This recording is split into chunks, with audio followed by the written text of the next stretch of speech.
serbisyo. Patas kag balanse, matuod nga mensahe, wala sang ginadang piligan. Padayon Aksyon Radio.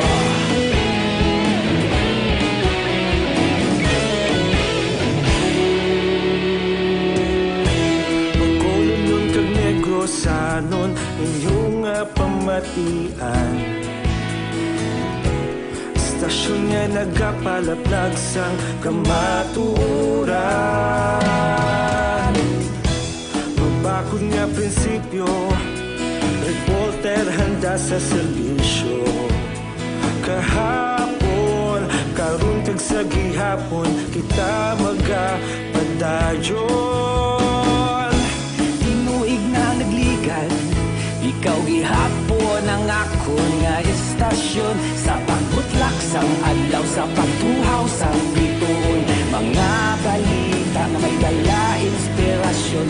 Aksyon Radio, bakolon man sa gihapon. Padayon Aksyon Radio, bakolon saludo sa imo. Padayon Aksyon Radio, salamat kit sa pagserbisyo. Patas kag balanse, matuod nga mensahe, wala sang ginadang piligan. Padayon Aksyon Radio. Una sa balita, una sa aksyon, sa bakolon Aksyon Radio. Una sa balita, una sa aksyon, sa bakolon Aksyon Radio. Kita ulog na ngay, sa bisan anong kalintangan. Responsable ang pagbalita, pagdayon na ipalaknan. Malasig pero sigurado, aksyon na may dalang pagpalanggan.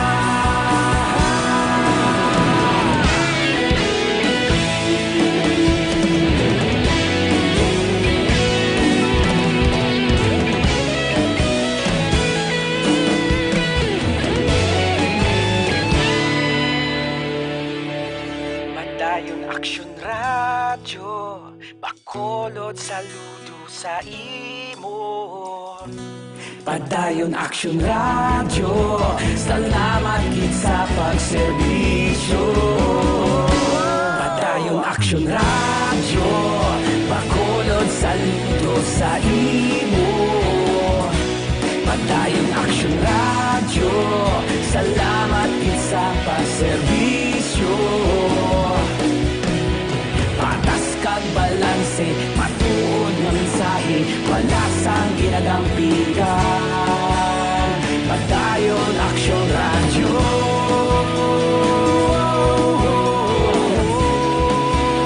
Padayon Aksyon Radio.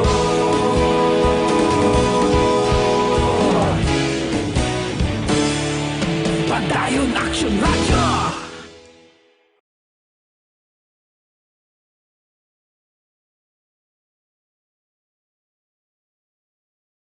Balitang Bayan, Numero 1.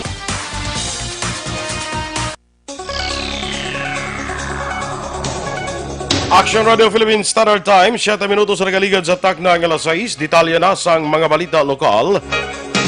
Inabulubanta nga bilyones pesos nga balor sang kaperdihan sa ekonomiya diri sa Negros Occidental ang matabo bagod sang krisis sa COVID-19. Ini naman ang inpahayag ni Governor Bong Lacson sa State of the Province Address. Suno kay Lacson, kinahanglan na isa ka decisive action kag mga innovations agud nga masulbar ang public health kag economic concerns. Doon pa sa gobernador, nagdiho na si Provincial Consultant Albe Benitez ang recovery plan framework, samtang may short-term planning naman ang mga department, office heads kag chiefs of hospitals para sa recovery plan sa ila kada cluster. Ini ang nagalakip sa pag-implementar sa mga aktibidad, proyekto, programa, pag-identify sa mga gaps kag mga kinahanglan nga mga interventions agud makatutok kung paano mapunggan ang dugang kaperdihan sa sektor sang negosyo. Ginaplanuhan man sa probinsya ang pag-invest sa ginatawag nga digital revolution. We have ECQ, modified ECQ, GCQ, modified GCQ, I understand that it is not easy to have your movement limited and curtailed. 118 ang kumpirmado nga kaso sa COVID-19 sa Negros Occidental, 26 ang nakarecover, kag 13 ang suspected cases as of July 5, 2020. Ini ang ginpresentar nga datos ni Governor Bong Lacson sa State of the Province Address kabahin sa COVID-19 Prevention and Management. Suno kay Lacson, 4,830 ka mga persons under monitoring ang aktibo ang ginamonitor sa Provincial Health Office sa diin. 4,118 sa mga ini ang gikan sa records ng local government units kag 712 sa provincial quarantine facilities. May napulo man ka mga executive orders na gin-issue ang gobernador nga ginumpisahan sa pagtukod sa Provincial Novel Coronavirus Task Force tubtob sa pagpalawig sa Modified General Community Quarantine. Samtang sa ibang panaton nga balita lokal, naaresto naman ang magpakaisang ginalagar miyembro sang Ipogon Criminal Gang. Malas 3 ang takna sang hapon sa Hulyo 6 sa Barangay Tugis, Banwa sang Hinigaran. Ginkilala ang aresto sa ilananday Arman kag Allen Rivera. Sunod kay Police Community Relations Chief Major Norberto Barnizo, ginpatawag sanday Arman kag Allen sa opisyal sang barangay matapos nakabaton sang report nga ang duha lunsay mga locally stranded individuals gikan sa Manila apang nagpamalibad nga magkadto sa barangay rason nga ginsugat sila.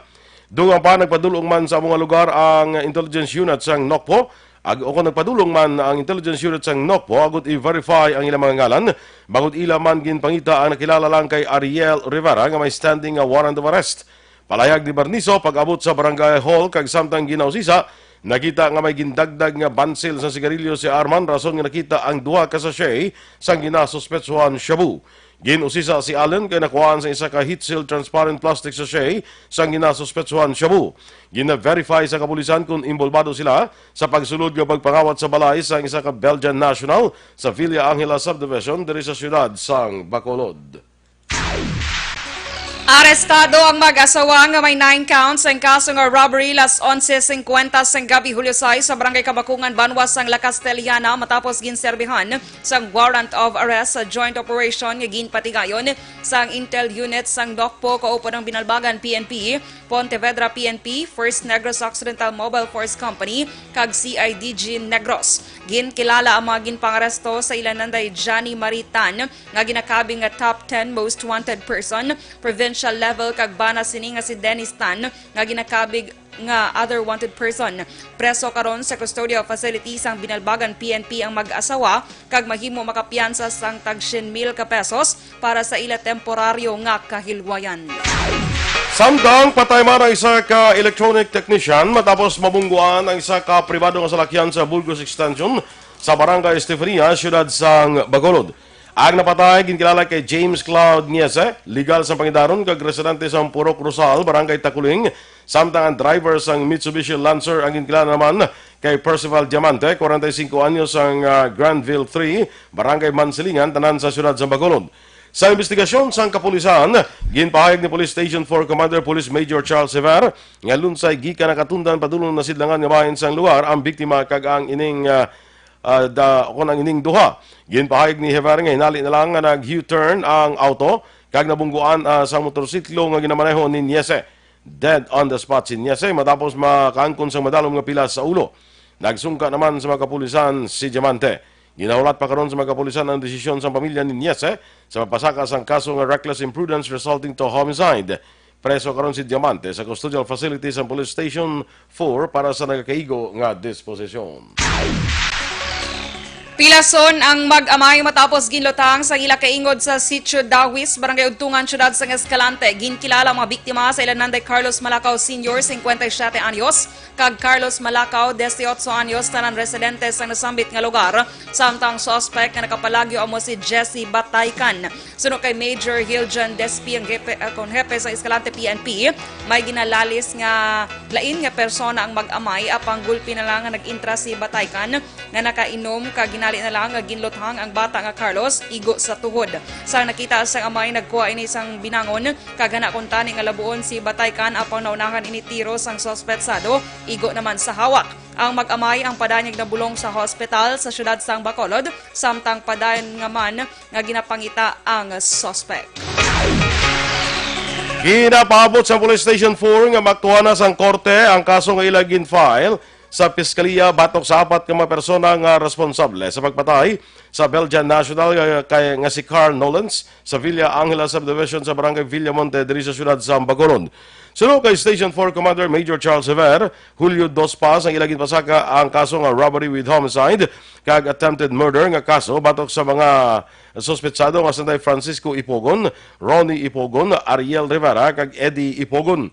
Duha pa ni Rivera sa piyak nga wala pa sang warrant of arrest sa ginpapanawag ang korte. Padayon sa karon ang ilang ginahimo nga pagmonitor sa 3 ka mga at-large nga suspetsado nga kaupod ni Francisco Ipogon nga sa Libuluan. Una gindakop sang mga otoridad sa Banwa sang Kawayan paagi sa separado nga kaso nga iya ginapangatubang.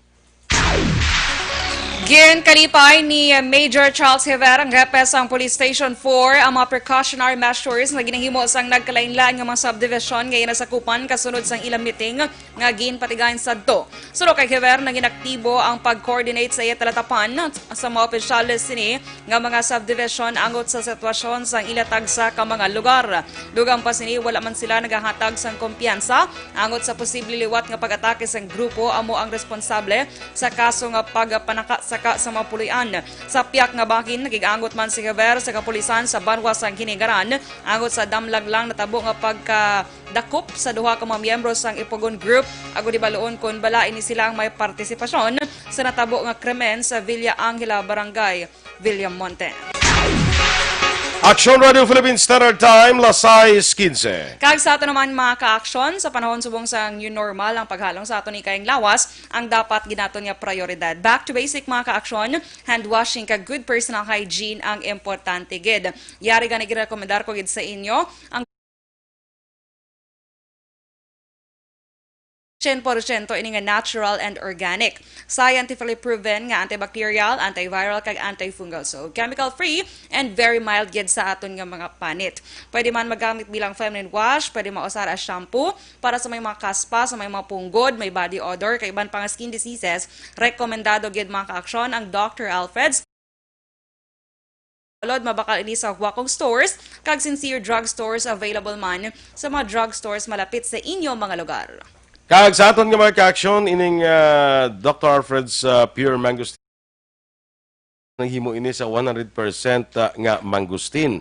Kaya man mga bay pagtuon dito sa Kentucky University, nga nagapakita nga kung ang xanthone compound nga yara sa mangosteen, impunan nimo sa iban nga erba, may yara sini ginatawag nga antagonistic effect.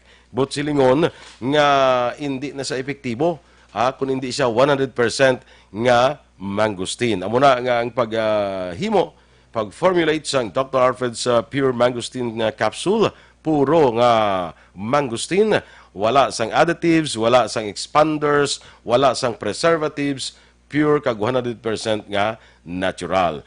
Ang Dr. Alfred's Pure Mangosteen capsule mabakalaton tag napulo ka pesos lang ang kada kapsula. Samtang ang Dr. Alfred's Pure Mangosteen tea mabakal man naton ini sa tag 18 pesos ang kada tibag. Pwede nimo matimpla sa 1 litro nga tubig para sa bilog nga pamilya. Ang Dr. Alfred's Pure Mangosteen Capsule ang puno ini sang vitamin C. Makabulig sa pagpugong nga matapikan kita sa mga respiratory diseases para sa ubo, sipon, trangkaso. May B-complex pa niya, B1 para sa aton sining nerves o reflexes, ang B6 para sa aton nga baga, pabakon sa aton baga, likaw sa ubo, ang B12 para sa maayong absorption sa sustansya halin sa pagkaon nga aton nga ginakaon. Tumanas ang Dr. Alfred's Pure Mangosteen Capsule kag sang Dr. Alfred's Pure Mangosteen Tea, mabakal naton ini sa mga butika malapit lang sa inyong lugar.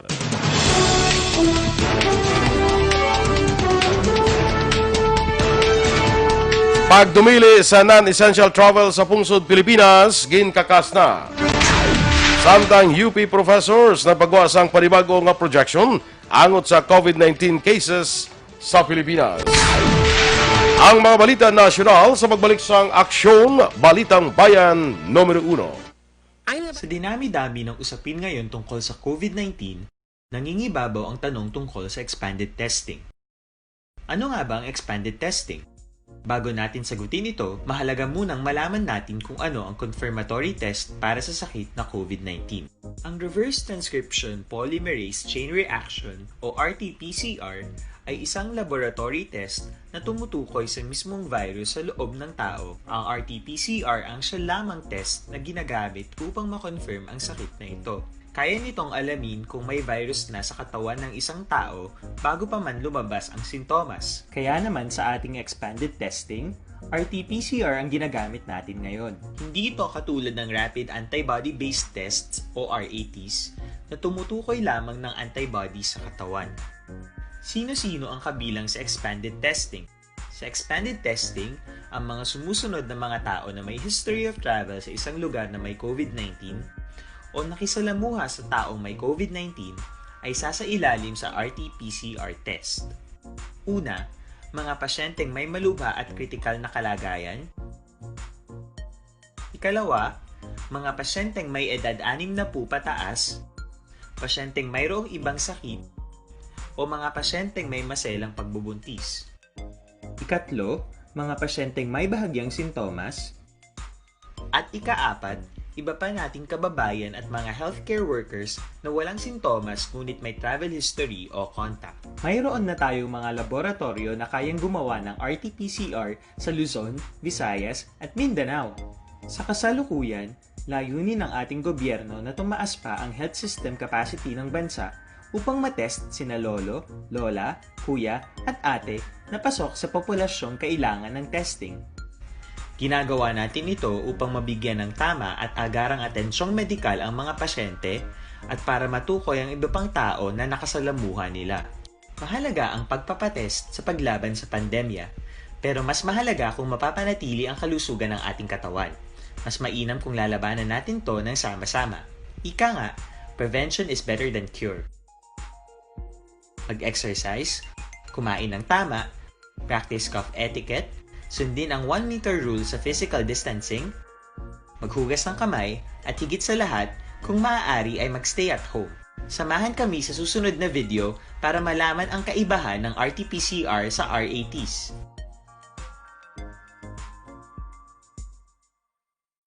Sa dinami-dami ng usapin ngayon, para labanan ang banta ng COVID-19 sa ating bansa, mahalaga ang kooperasyon ng bawat isa.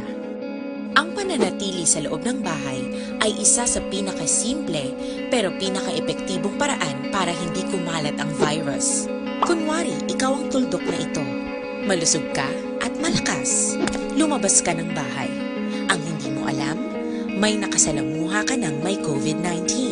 Tandaan, mahirap malaman kung sino ang may virus, pero madali itong maipasa sa iba. Pwedeng naipasa na pala niya ang virus sa iyo nung umubo siya o bumahin. O baka naman ay nahawa na dahil humawa kayo sa parehong bagay na kontaminado. Ngayon ay mayroon ka na rin COVID-19. Isa ka ng carrier na makakahawa sa iba. Dahil maaaring ilang araw pa bago lumitaw ang sintomas na ubo, sipon, hirap sa paghinga at lagnat. Pwede ring wala kang nararamdamang sintomas, ngunit nakakahawa ka pa rin. Pag-uwi mo sa bahay, maaari mong mahawahan ang iyong pamilya. Kasama na rito ang lolo at lola mo o ang mga magulang mo na may edad. Sila ang may pinakamahina na depensa laban sa virus. Ang mga may sakit sa puso, diabetes, high blood, at iba pang pre-existing conditions at mga buntis, mahina ang panlaban sa COVID-19. Kapag na-infect ang taong mahina ang immune system, posibleng magkaroon siya ng malalang karamdaman at kailanganing dalhin sa ospital. Sa patuloy na paglabas ng bahay at pagpunta sa pampublikong lugar, tinatayang maaari kang makahawa ng 3 pang tao at sila makakahawa ng mas marami pang iba. 20% ng mga nahawa ay maaaring maospital at dadami ng dadami ito habang mas kumakalat pa ang virus. Bukod sa dumaraming COVID-19 patients, marami pang ibang may sakit ang nasa mga pagamutan. Ang mga pasyenteng malubhang-malubha na ang karamdaman, hindi na maaasikaso. Wala ring lugar para sa mga pasyenteng may ibang karamdaman. Kaya nating iwasan ang patuloy na pagkalat ng COVID-19 kung iisipin natin ang kapakanan ng iba. kailangan nating isipin at kumilos na parang bitbit na natin ang virus para hindi ito kumalat pa sa iba. Sundin ang social distancing. At hanggat maaari, manatili sa loob ng bahay. Kung talagang kinakailangang lumabas, panatilihin ang 1 metrong layo sa ibang tao. Maging malinis din sa katawan at sa kapaligiran. Parating maghugas ng kamay gamit ang sabon at tubig. At i-disinfect ang mga bagay na madalas hinahawakan. Ang mahalaga, mapabagal natin ang pagkalat ng COVID-19. Para mas kakaunti ang mga kailangang magpa-ospital at mabawasan ang mga Pilipinong magkakasakit. Magiging epektibo lamang ito kung mananatili tayo sa bahay. Sundin ang social distancing. Isang maliit na Bayan, Numero 1.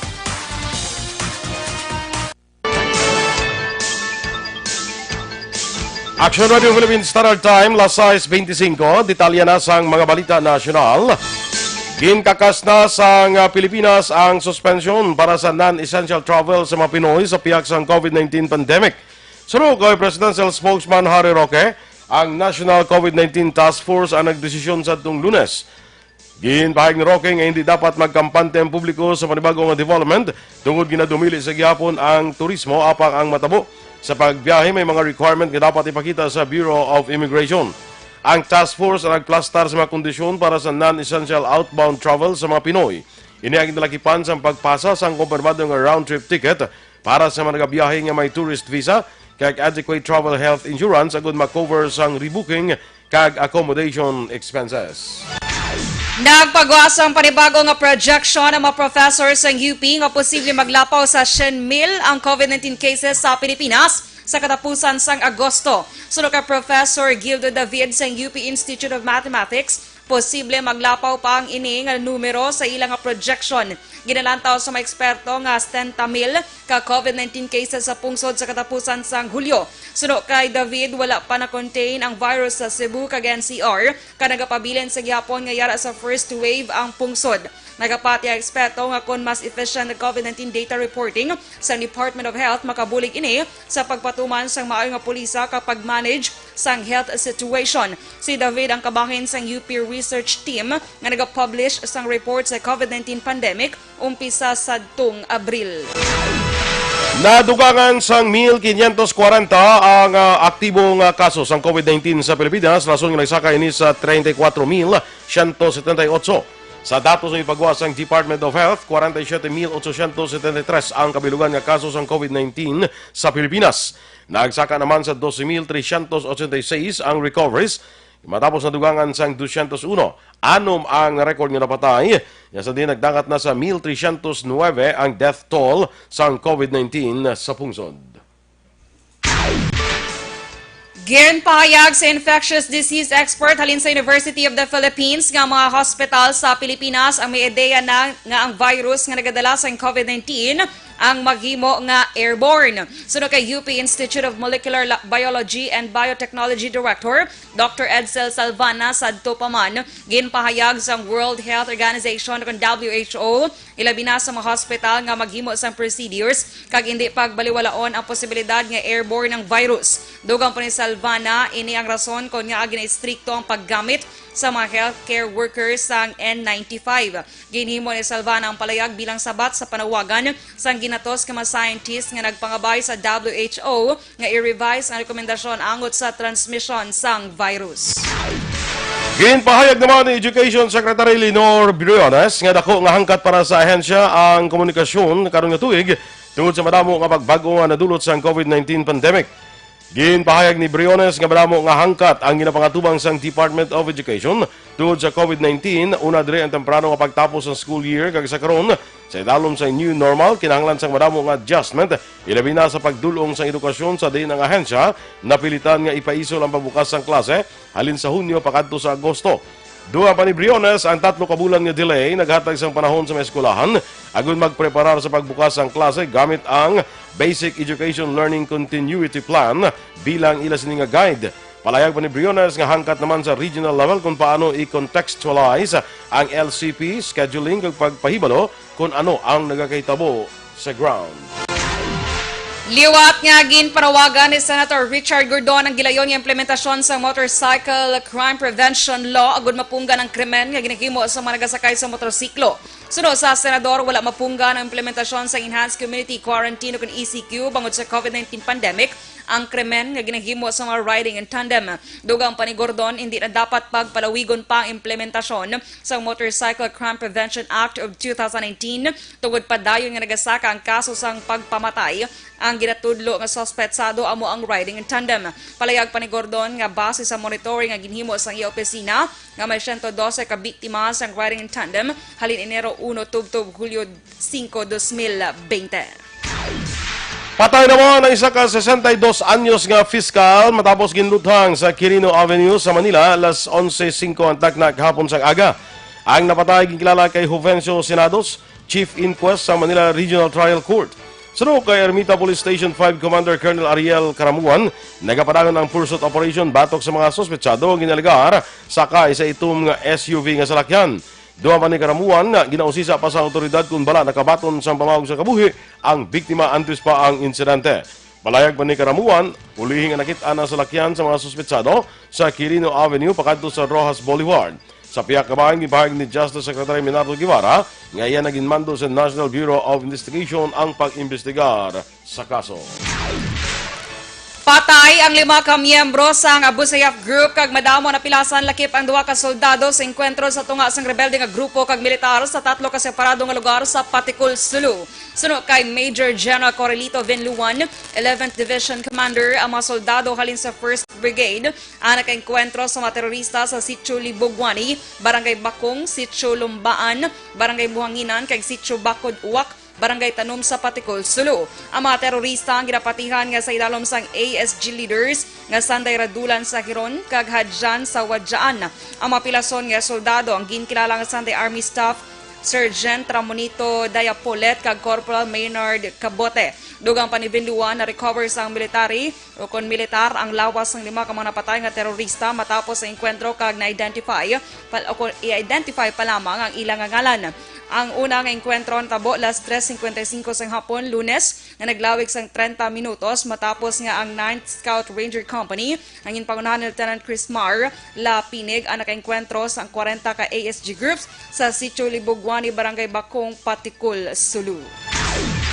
Aksyon Radio Philippines Standard Time, size 31. Kag sa ato naman mga ka-aksyon, nakahibalo ka mablanga sa sining nga panahon, importante ang aton ikaing lawas. Sagud malikawan na mabalatian, dapat epektibo nga food supplement ang kinahanglan. Yari ginarekomendar ko gid sa inyo ang Sunstone Plus Gold. Dining Sunstone Plus Gold mga ka-aksyon, mas gin pa-improve kag mas epektibo na bangod mayara ini sa extracted nga mangosteen, malunggay, amargoso kag garlic kag spirulina. Ang mga mas epektibo nga makabulig batok sa diabetes, higko nga dugo, hypertension, pagpalanghubag kag iban pa. Gani sa ato mga ka-aksyon, maggamit na sang Sunstone Plus Gold, mabakal ini sa mga butika. Kag sa mga nagapangita pagid sang kape nga kompleto sa sustansya kag bitamina, ang kape nga wala ka ginakonsensya. Yari rekomendar ko sa inyo mga ka-aksyon ang Best Cafe 8-in-1 Coffee Mix. Ini nga Best Cafe mga ka-aksyon, kompleto ini sa anong kakilala nga best medicinal plants kaangay na lamang sang malunggay, guyabano, mangosteen, agaricus mushroom, barley grass kag ang natural sweetener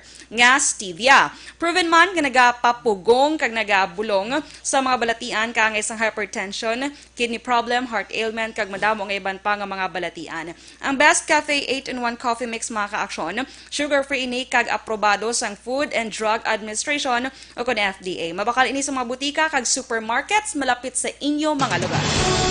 Inyong mamatiyan na aton mga balita sa aksyon, Balitang Bayan Numero 1. Standby na sa action report, second portion. Upod di aksyon, Fred Salanga. Balikay kita sa aksyon Balita Morning Edition.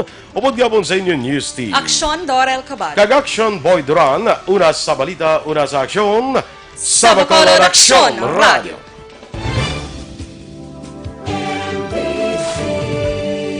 Manila Broadcasting Company.